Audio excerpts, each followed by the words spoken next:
Good morning students. आज हम लोग मैट्रिक्स फिर से स्टार्ट करेंगे क्योंकि कुछ लोगों का छूट गया था उसकी वजह से। तो हम लोग मैट्रिक्स के बेसिक डिफिनेशन से स्टार्ट करेंगे, ठीक है। तो मैट्रिक्स बेसिकली नंबर को किसी हॉरिजॉन्टल और वर्टिकल लाइन में अरेंज करना है ना।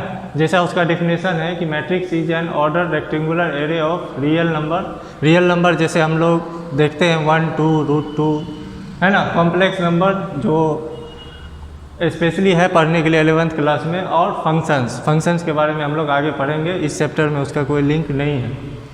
तो उन्हीं नंबर को अगर हम लोग हॉरिजॉन्टल जिसको हम लोग रो बोलते हैं और वर्टिकल लाइन में अगर अरेंज कर दे जिसको हम लोग कॉलम बोलते हैं, तो उसी को बोला जाता है रिप्रेजेंटेशन को matrix.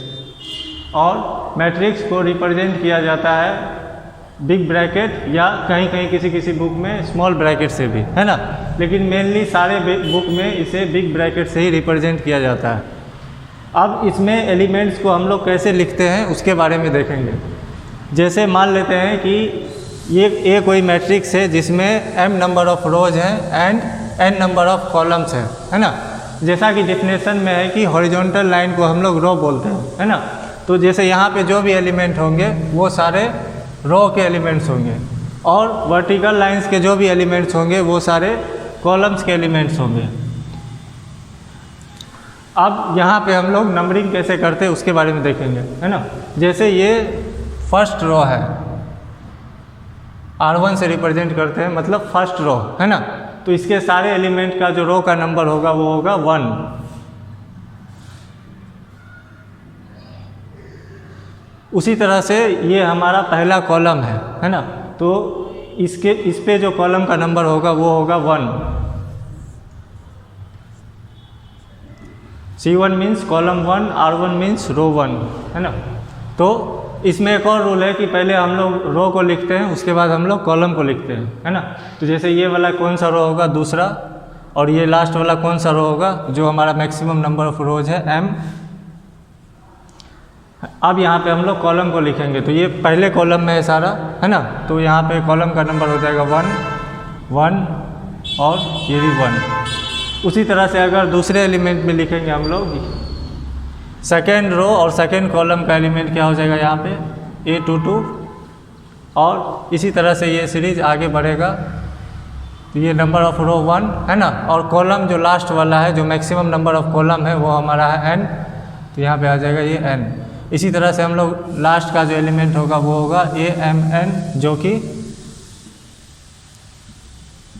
mth row and nth column में है, ठीक है। और इसको एक शॉर्ट सिंबॉलिक फॉर्म में भी लिखा जाता है, जैसे A = AIJ, जैसा पहले डिस्कस किए थे हम लोग कि सबसे पहले नंबर ऑफ रो को लिखा जाता है, फिर नंबर ऑफ कॉलम को, और रो इंटू कॉलम, ये जो सिंबल है ये रिप्रेजेंट करता है मैट्रिक्स के ऑर्डर को। इसको हम लोग ऑर्डर ऑफ मैट्रिक्स भी बोलते हैं, है ना। तो I का मैक्सिमम वैल्यू क्या हो सकता है, m, क्योंकि I नंबर ऑफ रो है, और मिनिमम वैल्यू हो सकता है 1।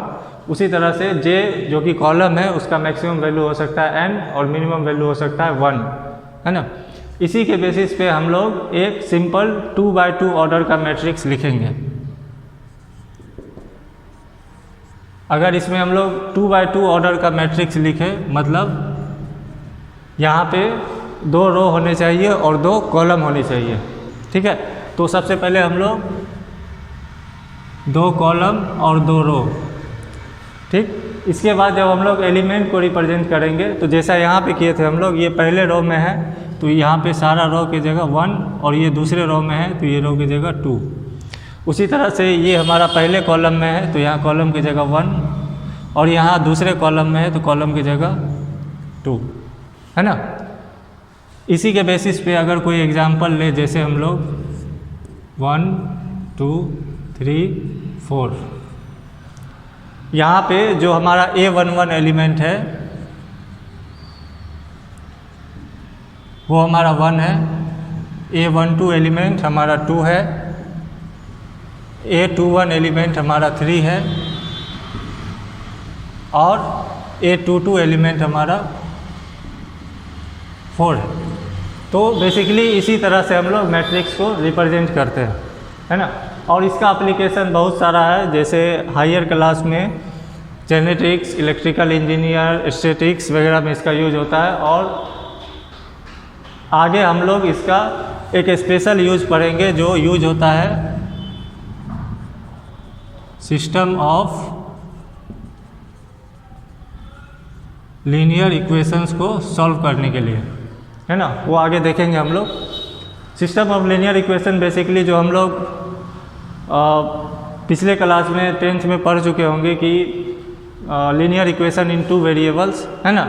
उसी तरह का अगर 3 वेरिएबल है तो उसमें 3 इक्वेशन होगा, 4 वेरिएबल है तो उसमें 4 इक्वेशन होगा। उसको मैट्रिक्स के हेल्प से कैसे हम लोग सॉल्व करेंगे उसको हम लोग सीखेंगे आगे, ठीक है। तो फिलहाल ये था मैट्रिक्स का इंट्रो बेसिक कि मैट्रिक्स होता क्या है, उसको हम लोग लिखते कैसे हैं, है ना। अब हम लोग डिस्कस करेंगे टाइप्स ऑफ मैट्रिक्स के बारे में।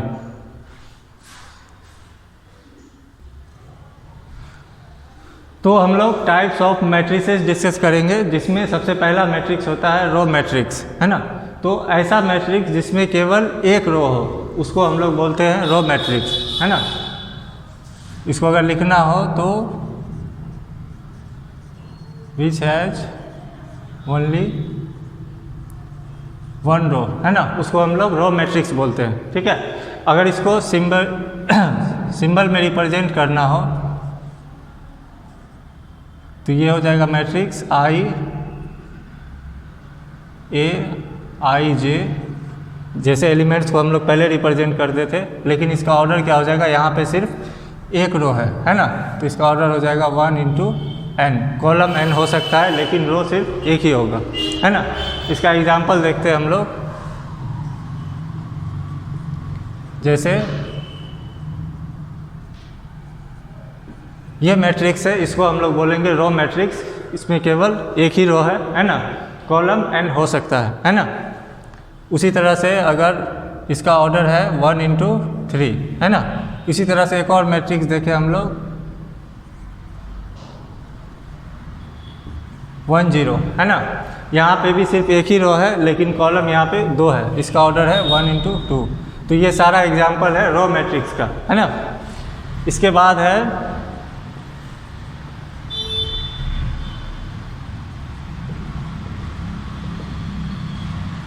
कॉलम मैट्रिक्स, है ना। तो जिस तरह से रो मैट्रिक्स को हम लोग डिफाइन किए थे उसी तरह से हम लोग कॉलम मैट्रिक्स को भी डिफाइन करेंगे, है ना। कॉलम मैट्रिक्स को कौन सा होगा, जिसमें केवल एक कॉलम हो।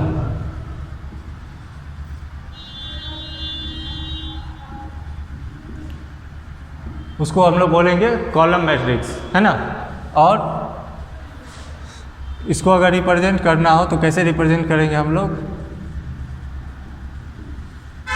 जिस तरह से यहाँ एक रो था उसी तरह से यहाँ एक कॉलम होगा m × 1, है ना। इसका एग्जाम्पल अगर हम लोग देखेंगे, इसका एग्जाम्पल ये मैट्रिक्स है जिसमें 3 रो है लेकिन कॉलम एक ही है ना। या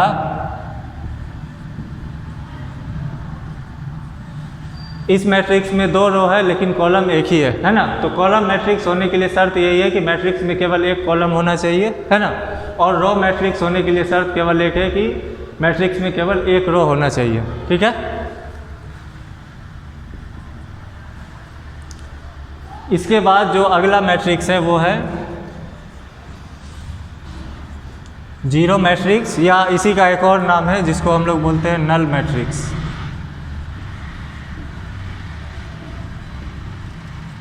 इसको स्पेशल सिंबल कैपिटल O से रिप्रेजेंट किया जाता है ना। तो जीरो या नल मैट्रिक्स ऐसा मैट्रिक्स है जिसका सारा एलिमेंट जीरो हो, है ना। बेसिकली क्या होता है इसमें,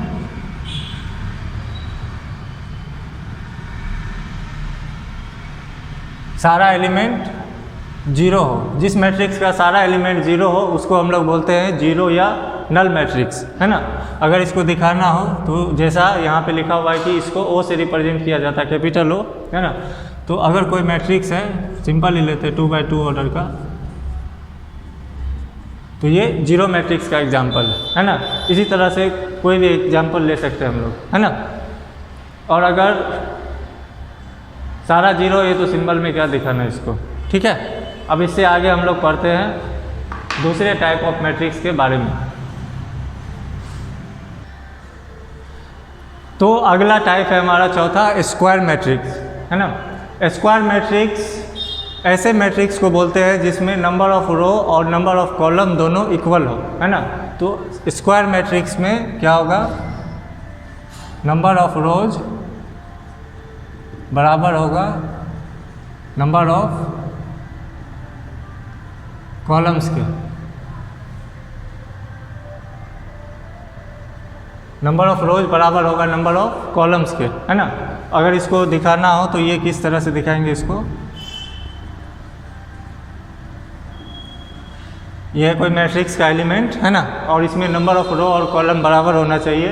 तो यहाँ पे हम लोग लिख सकते हैं इसको m इंटू एम, या अगर किसी को n अच्छा लगता हो तो वो ये भी लिख सकता है, या लिख सकती है n इंटू एन, है ना। शर्त सिर्फ इतना है कि ये दोनों इक्वल होना चाहिए, ठीक है। और इसका अगर कॉमन एग्जांपल देखें हम लोग, तो जैसे एक 2x2 ऑर्डर का हम लोग अगर स्क्वायर मैट्रिक्स बनाएंगे तो उसमें क्या होगा, एलिमेंट दो रो होना चाहिए, है ना। तो पहला रो ये है और दूसरा रो ये है ना, और दो कॉलम भी होना चाहिए। तो यहाँ पे पहला कॉलम ये, दूसरा कॉलम ये, ठीक है। ये कौन से ऑर्डर का है, 2x2 ऑर्डर का है, ठीक है। और इससे ऊपर जाएंगे 3x3 ऑर्डर का अगर कोई मैट्रिक्स बनाएंगे तो वो हो जाएगा 1 2 0 2 3 4 2 0 3। यहाँ पे नंबर ऑफ रोज 3 है और नंबर ऑफ कॉलम भी 3 है ना। तो ये 3x3 ऑर्डर का एक स्क्वायर मैट्रिक्स है, ठीक है ना। अब स्क्वायर मैट्रिक्स में एक बेसिक टर्म होता है जिसको हम लोग बोलते हैं ट्रेस।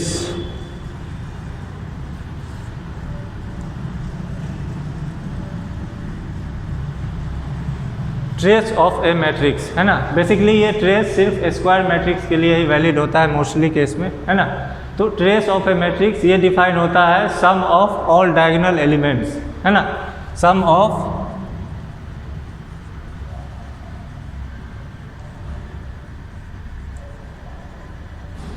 ऑल डायगोनल एलिमेंट्स, है ना। अगर इसको रिप्रेजेंट करना हो तो ट्रेस कैसे डिफाइन होगा, सम ऑफ ऑल डायगोनल एलिमेंट्स, है ना। अब यहाँ ध्यान देने वाली बात यह है कि इसको हम लोग डायगोनल एलिमेंट्स बोलते हैं, है ना। क्यों बोलते हैं अभी देखेंगे, इसको क्यों नहीं बोलते हैं ये भी देखेंगे, है ना। तो ये नहीं होता है, ये सही होता है ना। तो डायगोनल एलिमेंट होने के लिए शर्त क्या है कि i और j का वैल्यू बराबर होना चाहिए, है ना। जिस एलिमेंट के लिए i और j का वैल्यू बराबर है वही होता है डायगोनल एलिमेंट, है ना। जैसे हमारे केस में ये वाला डायगोनल एलिमेंट क्यों है, क्योंकि ये जो एलिमेंट है ये होता है a11, ये वाला एलिमेंट कौन सा है a22, और ये वाला एलिमेंट कौन सा है a33, है ना। लेकिन इस वाले केस में, है ना, इस वाले केस में जो ये एलिमेंट है, ये कौन सा एलिमेंट है, a थर्ड रो में है, पहला कॉलम में a31, यहाँ i का वैल्यू j से बड़ा है ना। उसी तरह से ये कौन सा है a13, यहाँ j का वैल्यू i से बड़ा है ना। इसलिए ये डायगोनल एलिमेंट नहीं होगा। इस तरह से जो भी डायगोनल एलिमेंट होगा उसके लिए i और j हमेशा इक्वल होना चाहिए, ठीक है। तो जो ऊपर दिया हुआ मैट्रिक्स है उसके लिए अगर हम लोग ट्रेस निकालेंगे तो इसके ट्रेस का वैल्यू क्या हो जाएगा, 3x3 मैट्रिक्स है ना। तो 3x3 मैट्रिक्स के लिए ट्रेस का value a11 plus a22 plus a33, है ना। a11 a22 और a33 अगर हम लोग निकालेंगे तो ये होगा इस मैट्रिक्स के लिए 1 प्लस 3 प्लस 3, इसका वैल्यू क्या हो जाएगा 7, ठीक है। इसी तरह से अगर ट्रेस हम लोगों को कैलकुलेट करने के लिए दे ज़्यादा बड़ा, जैसे 4x4 स्क्वायर मैट्रिक्स के लिए, है ना। तो 4x4 स्क्वायर मैट्रिक्स के लिए जो ट्रेस का वैल्यू होगा वो इसी तरह से होगा जिसमें सारा रो और कॉलम का वैल्यू यानी कि आई और जे का वैल्यू इक्वल होना चाहिए, है ना। तो 4/4 मैट्रिक्स के लिए ये हो जाएगा A11 plus A22 plus A33 plus A44। इसी तरह से सिमिलरली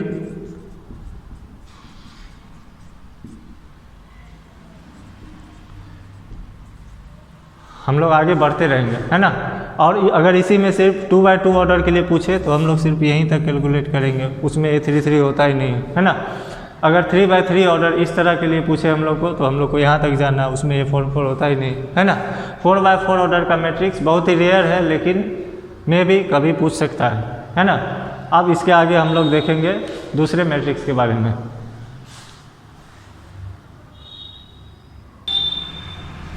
तो अगला मैट्रिक्स है हम लोग का डायगोनल मैट्रिक्स, है ना। डायगोनल मैट्रिक्स एक स्क्वायर मैट्रिक्स का ही स्पेशल केस होता है ना। तो ऐसा स्क्वायर मैट्रिक्स जिसमें केवल डायगोनल एलिमेंट का वैल्यू नॉन जीरो हो, बाकी सारा एलिमेंट का वैल्यू जीरो हो, उसको हम लोग बोलेंगे डायगोनल मैट्रिक्स, है ना। तो इसको अगर डिफाइन करना हो सिंपली तो क्या लिखेंगे, only diagonal elements are non zero, बाकी जितना भी एलिमेंट है वो सारा जीरो होगा इसमें, है ना। इसको कैसे रिप्रेजेंट करते हैं, Aij, है ना, वेयर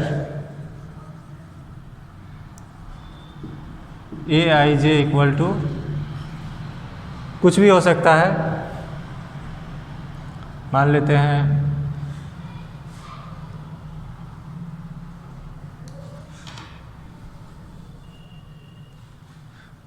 यहाँ Aij equal to 0 for i does not equal to j, क्योंकि पीछे हम लोग देखे थे कि डायगोनल एलिमेंट के लिए i और j का वैल्यू इक्वल होता है ना। तो डायगोनल मैट्रिक्स के लिए Aij का वैल्यू 0 होगा जहाँ भी i और j बराबर नहीं हो, है ना। और बाकी जो भी है वहाँ पे कुछ भी वैल्यू हो सकता है, कोई जरूरी नहीं इक्वल हो, कुछ भी हो सकता है ना। तो मेनली यहाँ पे ये याद रखना है ना। ये भी ज़रूरी है लेकिन मेनली ये याद रखना है कि जहाँ भी i और j बराबर नहीं है वो वैल्यू हमेशा 0 होगा, ठीक है। जैसे इसका एक एग्जांपल देखते हैं हम लोग। और ये भी ध्यान रखना है कि ये सिर्फ स्क्वायर मैट्रिक्स में ही होता है, बाकी और किसी मैट्रिक्स में ये नहीं होता है ना।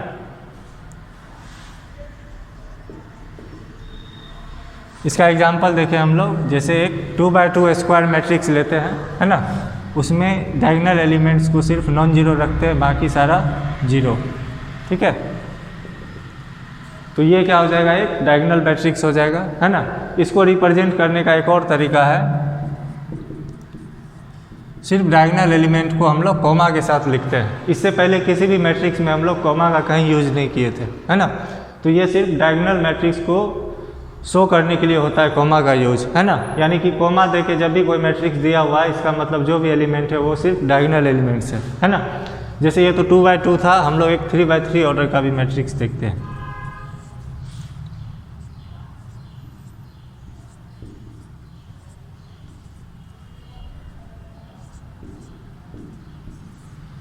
यहाँ भी सिर्फ डायगोनल एलिमेंट नॉन जीरो है, बाकी सारा एलिमेंट जीरो है ना। तो इसको अगर इस सिंबल में रिप्रेजेंट करना हो तो इसको हम लोग शॉर्ट में इस तरह से भी देख सकते हैं, विद कॉमा, है ना। ध्यान रखना है कि सिर्फ कॉमा हम लोग डायगोनल मैट्रिक्स में ही लगाते हैं और किसी मैट्रिक्स के लिए हम लोग कॉमा का यूज नहीं करते हैं, ठीक है। इसी से मिलता जुलता एक और मैट्रिक्स है जिसको हम लोग बोलते हैं स्केलर मैट्रिक्स, है ना। स्केलर मैट्रिक्स जिस तरह से डायगोनल मैट्रिक्स स्क्वायर मैट्रिक्स का स्पेशल केस था, उसी तरह से स्केलर मैट्रिक्स डायगोनल मैट्रिक्स का एक स्पेशल केस है ना। डायगोनल मैट्रिक्स में क्या कंडीशन था कि डायगोनल एलिमेंट कुछ भी हो सकता है ना। लेकिन स्केलर मैट्रिक्स में ये कंडीशन है कि ऐसा डायगोनल मैट्रिक्स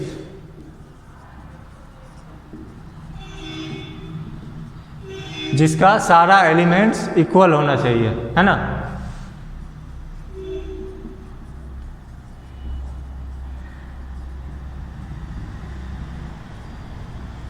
जिसका सारा एलिमेंट्स इक्वल होना चाहिए, ठीक है। अगर इसको दिखाना हो इस सिंबल में तो कैसे दिखाएंगे हम लोग, है ना।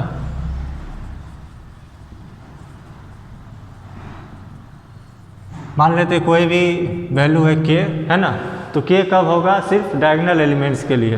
डायगोनल एलिमेंट कब होगा, जब i और j का वैल्यू इक्वल हो, है ना, सिर्फ स्केलर मैट्रिक्स के लिए, है ना। डायगोनल मैट्रिक्स के लिए यहाँ k नहीं होगा, यहाँ कुछ भी हो सकता है, k भी हो सकता है लेकिन और कुछ भी हो सकता है पॉसिबल, वो सब अलग अलग भी हो सकते हैं, ठीक है। और बाकी के लिए ये 0 होगा, है ना। अगर इसको सिंपली दिखाना हो तो एग्जाम्पल से कैसे दिखाएंगे हम लोग, 2 0 0 0 2 0 0 0 2, यहाँ पे सारा डायगोनल एलिमेंट्स का वैल्यू सेम है और वो 2 है ना। या जैसा हम लोग पीछे पढ़े थे, है तो ये एक डायगोनल मैट्रिक्स ही ना, डायगोनल मैट्रिक्स का ये स्पेशल केस है ना। तो इसको दिखाएंगे हम लोग 2 2 2, ठीक है। और ये कौन सा मैट्रिक्स हो जाएगा, स्केलर मैट्रिक्स, है ना।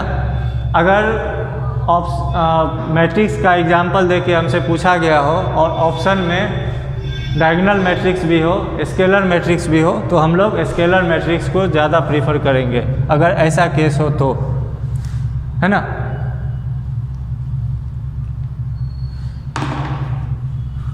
और इससे आगे बढ़ते हैं, एक और मैट्रिक्स है जो इसी से मिलता जुलता है,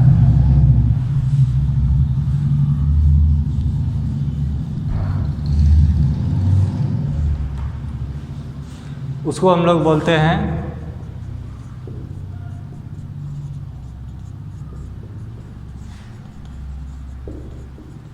आइडेंटिटी मैट्रिक्स। इसको भी स्पेशल सिंबल I से रिप्रेजेंट किया जाता है ना। तो बेसिकली ये भी एक स्क्वायर मैट्रिक्स भी होता है, ये डायगोनल मैट्रिक्स भी होता है ना। तो मेनली इसको रिप्रेजेंट किया जाता है स्क्वायर मैट्रिक्स के नाम से, है ना, क्योंकि जब भी इसको लिखा जाता है तो ये रेयर ही कभी कॉमा के साथ लिखा जाता है, ये हमेशा अपने फुल फॉर्म में लिखा जाता है ना।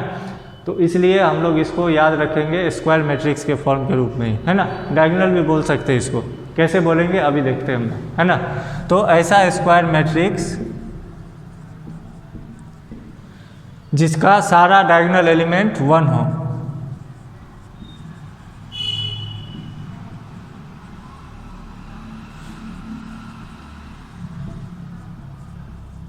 ऐसा स्क्वायर मैट्रिक्स जिसका सारा डायगोनल एलिमेंट्स 1 हो, उसको हम लोग बोलते हैं आइडेंटिटी मैट्रिक्स, है ना। जैसे फॉर एग्जांपल अगर एक 2 by 2 ऑर्डर का आइडेंटिटी मैट्रिक्स हम लोग को बनाना हो तो वो कैसा होगा, 1 0 0 1।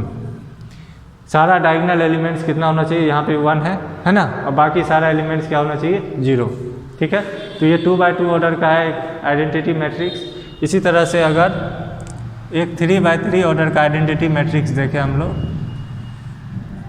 तो वो कुछ इस तरह का होगा, है ना। इसका एप्लीकेशन है आगे देखेंगे हम लोग, स्पेशली जब हम लोग को इन्वर्स निकालना हो किसी भी मैट्रिक्स का, उस केस में, ठीक है। अब आगे 2 टाइप का स्पेशल मैट्रिक्स है ना, जिसको हम लोग बोलते हैं ट्रायंगुलर मैट्रिक्स, उसके बारे में अब हम लोग देखेंगे। तो ट्रायंगुलर मैट्रिक्स का बेसिक 2 टाइप होता है, एक होता है अपर ट्रायंगुलर मैट्रिक्स,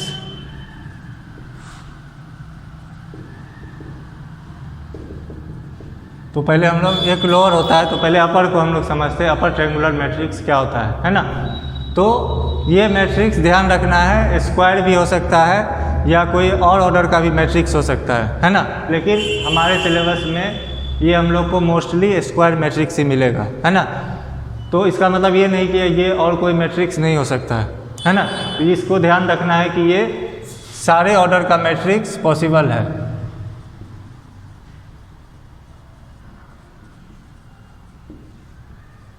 लेकिन हम लोग को मोस्टली स्क्वायर मैट्रिक्स के फॉर्म में ये पढ़ना होता है ना। तो अपर ट्रायंगुलर मैट्रिक्स डिफाइन कैसे होता है, अगर कोई मैट्रिक्स है उसको अपर ट्रायंगुलर बोलेंगे कब, जब उसके एलिमेंट्स का वैल्यू 0 हो जीरो नहीं होना चाहिए फॉर आई ग्रेटर देन जे के लिए, यानी कि जिस भी एलिमेंट के लिए आई जे से बड़ा है उस एलिमेंट के लिए अपर ट्रायंगुलर मैट्रिक्स में जो एलिमेंट्स का वैल्यू है वो नॉन जीरो होता है और बाकी सारा जीरो होता है ना। और इसको ले सकते हैं जीरो, इसके अलावा जो भी बच गया है ना उसको देखते हैं अभी हम लोग कैसे होता है वो।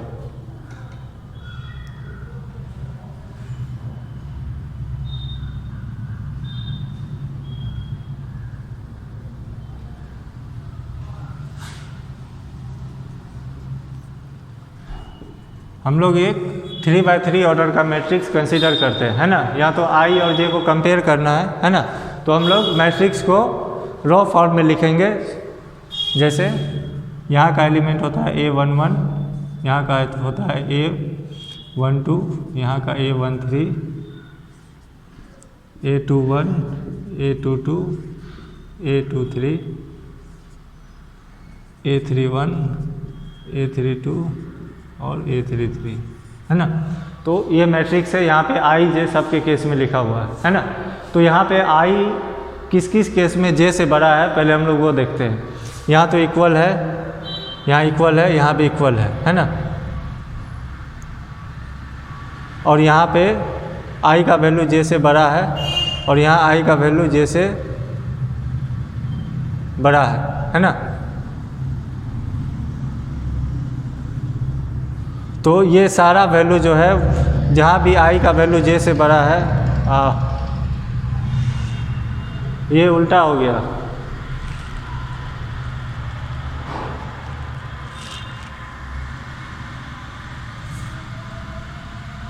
सॉरी, ए आई जे जीरो होना चाहिए जब आई जे से बड़ा हो और बाकी के लिए नॉन जीरो होना चाहिए, है ना। सॉरी, ये कंसीडर करना है। ए आई जे जीरो तब होगा जब आई जे से बड़ा हो, है ना। तो जिस केस में आई जे से बड़ा है, जैसे यहाँ पे आई जे से बड़ा है, अब इसको रिप्रेजेंट करते हैं हम लोग इस तरह से ना। तो इसको ध्यान में रख के देखेंगे हम लोग। यहाँ आई जे से बड़ा है, यहाँ भी आई जे से बड़ा है ना। यहाँ भी आई जे से बड़ा है ना। तो मिनिमम ये तीनों एलिमेंट जीरो होना चाहिए और बाकी सारा एलिमेंट कुछ भी हो सकता है ना। जीरो या नॉन जीरो कुछ भी हो सकता है, ठीक है। यहाँ पे ये कुछ नहीं लिखना है, ये कुछ भी हो सकता है, ये जीरो भी हो सकता है या नॉन जीरो भी हो सकता है। लेकिन इसमें कंडीशन सिर्फ ये है कि ये तीनों एलिमेंट जीरो होना चाहिए, है ना। इसी को बोलते हैं हम लोग अपर ट्रायंगुलर मैट्रिक्स। अब जिसमें अगर एग्जाम्पल भरेंगे हम लोग तो वो इस तरह से लिख सकते हैं 1 2 3 0 0 2 4 3 0। इसको हम लोग बोल सकते हैं अपर ट्रायंगुलर मैट्रिक्स, क्योंकि यहाँ पे ये तीनों एलिमेंट जो है वो जीरो है ना। और इसका नाम भी ट्रायंगुलर इसलिए बोला गया क्योंकि ये जो एलिमेंट्स है जिसके लिए आई जैसे बड़ा हो वो एक ट्रायंगल फॉर्म करता है, इसलिए इसको हम लोग बोलते हैं ट्रायंगुलर मैट्रिक्स। और अपर ट्रायंगुलर मैट्रिक्स इसलिए बोलते हैं क्योंकि इस ट्रायंगल के ऊपर का वैल्यू नॉन जीरो हो सकता है ना। अब ऐसा ज़रूरी नहीं कि सारा नॉन जीरो ही होगा, ये इसमें सिर्फ कंडीशन ये है कि ये तीनों जीरो होना चाहिए, है ना। ऐसा भी मैट्रिक्स हो सकता है जिसमें इसका अपर का कुछ एलिमेंट जीरो हो, है ना। जैसे एक एग्जांपल देखते हैं हम लोग।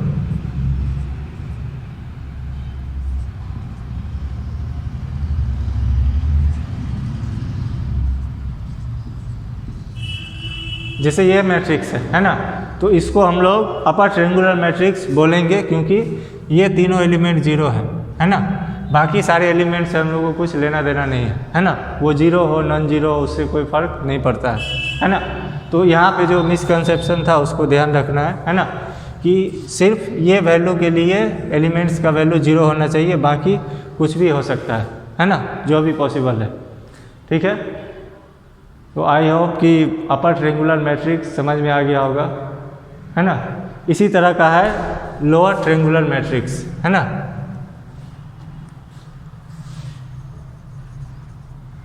इसमें बस उल्टा केस होता है इसका, आई ग्रेटर देन जे के जगह होगा यहाँ पे जे ग्रेटर देन आई, ठीक है। और जैसे ये वाला मैट्रिक्स है,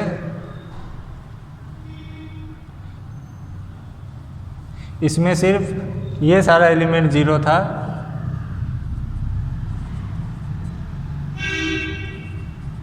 है ना। तो लोअर ट्रायंगुलर मैट्रिक्स के केस में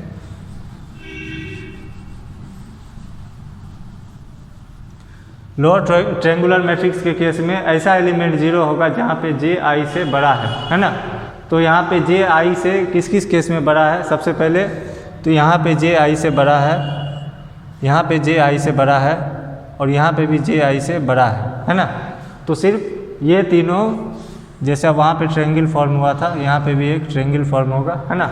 तो इसके केस में, लोअर ट्रायंगुलर मैट्रिक्स के केस में सिर्फ ये तीनों 0 होना चाहिए, बाकी एलिमेंट कुछ भी हो सकता है ना। तो सबसे पहले देखते हैं नॉर्मल कंडीशन जिसमें बाकी एलिमेंट नॉन 0 है, लेकिन वो 0 होना ही चाहिए, है ना। 1 2 3 2, है ना। यहाँ पे ये तीनों 0 होना चाहिए पक्का, है ना। ये लोअर ट्रायंगुलर मैट्रिक्स का कंडीशन है ना। तो ये पॉसिबल है, और बाकी एलिमेंट्स के लिए कोई बाउंडेशन नहीं है, वो 0 भी हो सकता है, वो नॉन 0 भी हो सकता है। जैसे इसके लिए एक केस देखेंगे हम लोग, 1 0 0,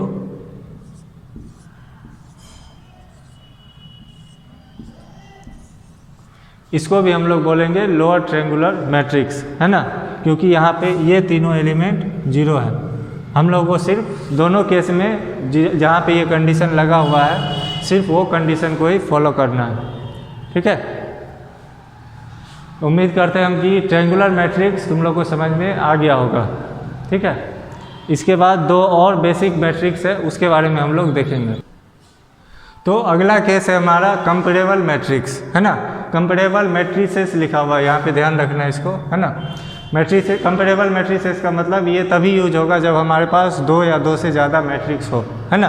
तो कंपैरेबल का मतलब होता है किसी से तुलना करना या कंपेयर करना, है ना।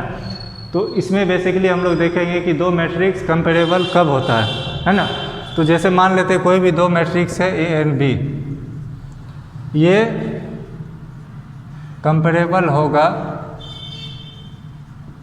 इफ़ इसमें एक ही कंडीशन है कि दोनों मैट्रिक्स का ऑर्डर सेम होना चाहिए, order of A equal to order of B, है ना।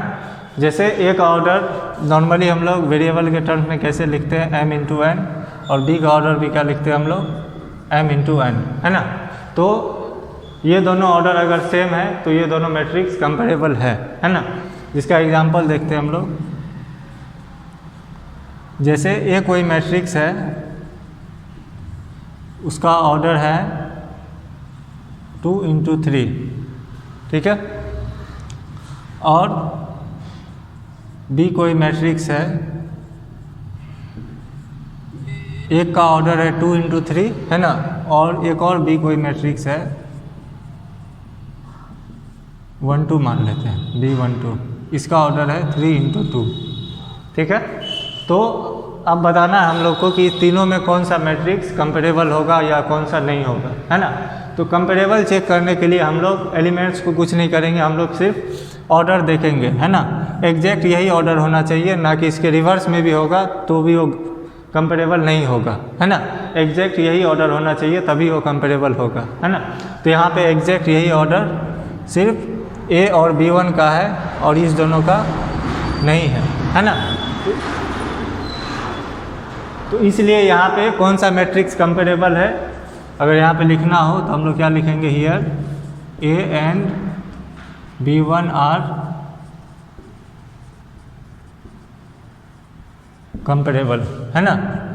B2 कंपैरेबल क्यों नहीं है, क्योंकि इसका ऑर्डर एग्जैक्ट ऐसा नहीं है ना, ये रिवर्स किया हुआ है रो और कॉलम को, ठीक है। तो कंपैरेबल मैट्रिक्स में हम लोग 2 मैट्रिक्स को कंपेयर करते हैं। कब कंपेयर करेंगे, उसका चेक करने का बेसिक रूल क्या है, दोनों का ऑर्डर सेम होना चाहिए, ठीक है। इसी को बोलते हैं हम लोग कंपैरेबल मैट्रिक्स, ठीक। अब इसी के बेसिस पे हम लोग पढ़ते हैं एक इक्वल मैट्रिसेस के बारे में, है ना। इसी का एक थोड़ा सा आगे कैसे कंपेरेबल मैट्रिक्स में हम लोग सिर्फ ऑर्डर देखते थे, इक्वल मैट्रिक्स में हम लोग ऑर्डर तो देखेंगे ही, साथ में उसका कॉरेस्पॉन्डिंग एलिमेंट्स भी इक्वल होना चाहिए, है ना। अगला है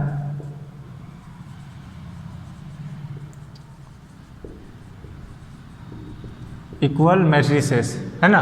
तो इसका कंडीशन क्या है, दो मैट्रिक्स यहाँ भी मान लेते हैं, A and B are said to be equal if, पहला कंडीशन में क्या है, they are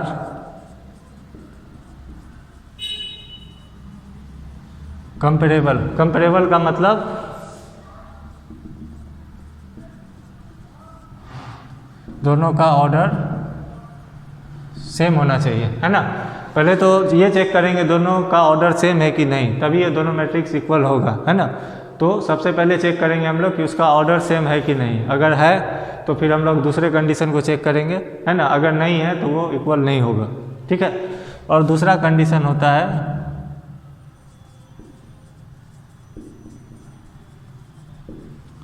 corresponding elements of A and B are equal, है ना। corresponding elements का मतलब क्या है, जैसे अभी यहाँ देखते हैं, मान लेते हैं कि A 2x2 ऑर्डर का मैट्रिक्स कंसीडर करते हैं, A11 A12 A21 A22, है ना।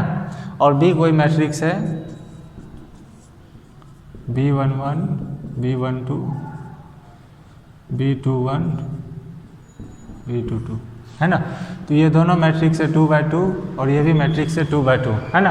अगर हम लोग को बताना है कि ये दोनों मैट्रिक्स इक्वल है या नहीं, है ना, इसको चेक करने के लिए सबसे पहले हम लोग क्या चेक करेंगे कि पहले ही चेक करेंगे ये दोनों कंपेरेबल है या नहीं, है ना।